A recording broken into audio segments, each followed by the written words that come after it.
Χρήστος Ντούμας γεννήθηκε το 1933 στην Πάτρα. Ο πατέρας του ήταν αγρότης και, όπως λέει ο ίδιος, του κληροδότησε την αγάπη του για τη γη, εφόδιο απαραίτητο για κάποιον που θέλει να γίνει αρχαιολόγος. Ήθελε πάντα να σπουδάσει αρχαιολογία, αλλά προερχόμενος από φτωχή οικογένεια, κερδίζει μια υποτροφία από την Εκκλησία και το 1951 εγγράφεται ως φοιτητής στο Πανεπιστήμιο για να σπουδάσει θεολογία. Μετά από ένα χρόνο αλλάζει κατεύθυνση και εγγράφεται στη φιλοσοφική. Το 1960 αρχίζει να εργάζεται στην αρχαιολογική υπηρεσία και ως το 1980 σταδιοδρόμησε ως επιμελητής και έφορος αρχαιοτήτων.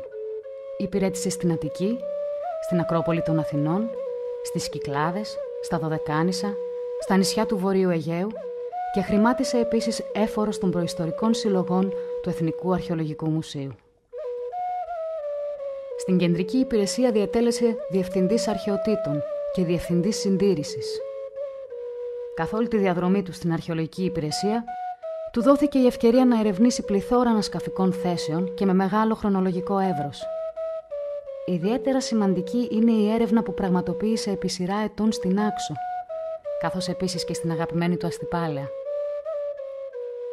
Το 1961 φτάνει για πρώτη φορά στη Σαντορίνη, ως επιμελητής για μια σωστική ανασκαφή στο παλαιοχριστιανικό νεκροταφείο στο Γυμνάσιο των Φυρών. Η Σαντορίνη ακόμη ήταν στο στάδιο ανοικοδόμησης μετά τον καταστροφικό σεισμό του 1956. Στο Παλαιό Αρχαιολογικό Μουσείο τον υποδέχτηκε ο ξακουστός αρχαιοφύλακας Γιάννακας, μια μορφή από την προσεισμική Σαντορίνη. Το 1963 είναι ο πρώτος αρχαιολόγος που φτάνει στην Κέρο και στο νησάκι του Δασκαλιού. Πραγματοποιεί επίσης και την πρώτη ανασκαφή στον Κάβο. Το νησί έχει ήδη λαιλατηθεί από αρχαιοκάπηλους και η έρευνά του θα αποτελέσει εφαλτήριο για τις συστηματικές έρευνες που θα ακολουθήσουν από Έλληνες και ξένους αρχαιολόγους. Το 1966 μεταβαίνει στο Λονδίνο για τις μεταπτυχιακές του σπουδές στο University College of London. Το 1968 εργάζεται για πρώτη φορά στην ανασκαφή του ακρωτηρίου σαν βοηθός του Σπυρίδωνα Μαρινάτου. Παρά τη διαφορά χαρακτήρων και ιδιοσυγκρασίας, διαπνέονταν και οι δύο από την αγάπη για την αρχαιολογία και το πάθος για την έρευνα.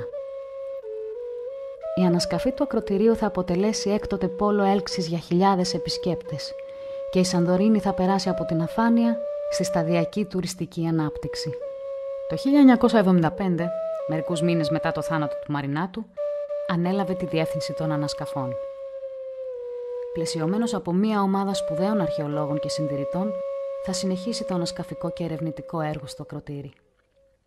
Παράλληλα, το 1980 αρχίζει να διδάσκει στο Πανεπιστήμιο Αθηνών ως καθηγητής προϊστορικής αρχαιολογίας. Ένα από τα στοιχεία που κάνουν μοναδικό ερευνητή το Χρήστο Ντούμα είναι η ευρύτητα των αρχαιολογικών του γνώσεων από την νεολιθική εποχή έως την Ενετοκρατία. Στα 20 χρόνια της θητείας του ως καθηγητής, αποτέλεσε αρρωγό και εμπνευστή πολλών νέων αρχαιολόγων με τις γνώσεις του και τον ήπιο και προσινή χαρακτήρα του.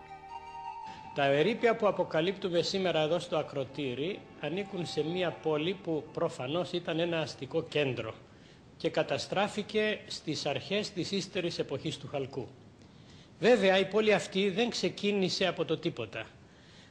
Ήδη οι έρευνες που έχουμε κάνει τα τελευταία χρόνια έχουν αποδείξει ότι εδώ, σε αυτή τη θέση, είχαμε έναν οικισμό της νεολιθικής εποχής, τουλάχιστον του 4000 π.Χ. Συνεχίζει η εξέλιξη του οικισμού αυτού στα πρωτοκυκλαδικά χρόνια και παρακολουθεί όλη την εξέλιξη του κυκλαδικού πολιτισμού που ξέρουμε από τα άλλα νησιά.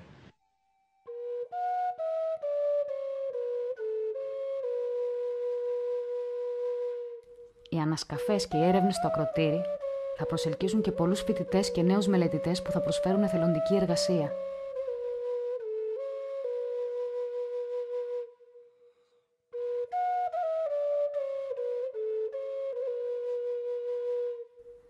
Τη δεκαετία του 90, ο Χρήστος Ντούμας θα πάρει την απόφαση να ξεκινήσει ένα μοναδικό εγχείρημα για τα ελληνικά δεδομένα, της αντικατάστασης του παλαιού στεγάστρου.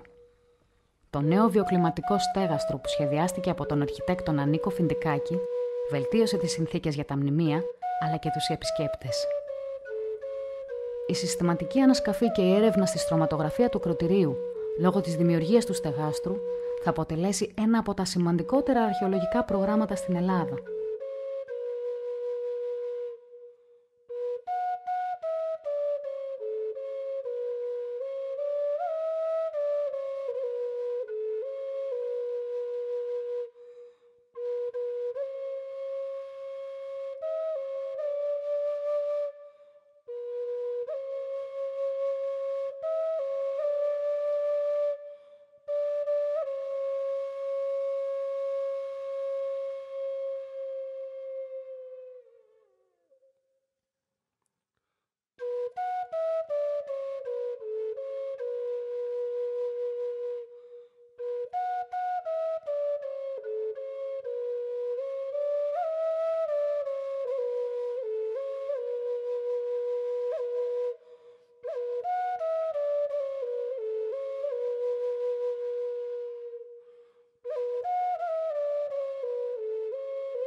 Ο κύριος Ντούμας έδωσε επίσης μεγάλη έμφαση στο εργαστήριο συντήρησης των τοιχογραφιών, όπου έχουν συντηρηθεί τα σπουδαιότερα έργα της ιστεροκυκλαδικής περίοδου. Σπουδαία παρακαταθήκη για τον πολιτισμό μας αποτελούν οι μουσιολογικές εργασίες με σημαντικές εκθέσεις σε μουσεία της Ελλάδας και του εξωτερικού και η συμβολή τους στη δημιουργία του Μουσείου Κυκλαδικής Τέχνης το 1985 και το Μουσείο Προϊστορικής Θήρας το 2000. Τα τελευταία χρόνια, λόγω της οικονομικής κρίσης, ο σπουδαίος αρχαιολόγος υποχρεώθηκε να ασχολείται προσωπικά με την εξέβρεση χρηματοδότησης για τη συνέχιση τόσο της έρευνας όσο και της συντήρησης των ευρημάτων. Έχει ταξιδέψει για αυτό το σκοπό σε πολλές χώρες του εξωτερικού και έχει εξασφαλίσει σημαντικές χορηγίες. Παρά τις τεράστιες δυσκολίες, παραμένει ακούραστος και συνεχίζει το έργο του.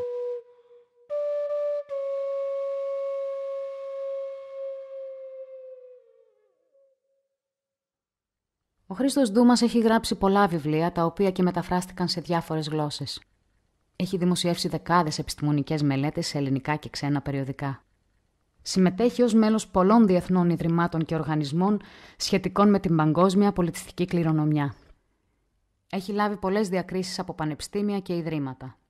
Το 2001 τιμήθηκε για την προσφορά του στην αρχαιολογία με τον ταξιάρχη του Τάγματος Τιμής και Φοίνικος από τον πρόεδρο της Ελληνικής Δημοκρατίας Κωστή Στεφανόπουλο. Στον δύσκολο δρόμο που διανύει έχει πάντα στήριγμα την οικογένειά του, την αγαπημένη του σύζυγο Άλεξ και τα παιδιά του, την Ηλέκτρα, την Εκάβη και τον Πρίαμο. Η επί 55 χρόνια παρουσία και ουσιαστική προσφορά του Χρήστου Ντούμα στη Σαντορίνη είναι ανεκτήμητη και του οφείλουμε όλοι την αγάπη και την εκτίμησή μας. Ένα μεγάλο ευχαριστώ.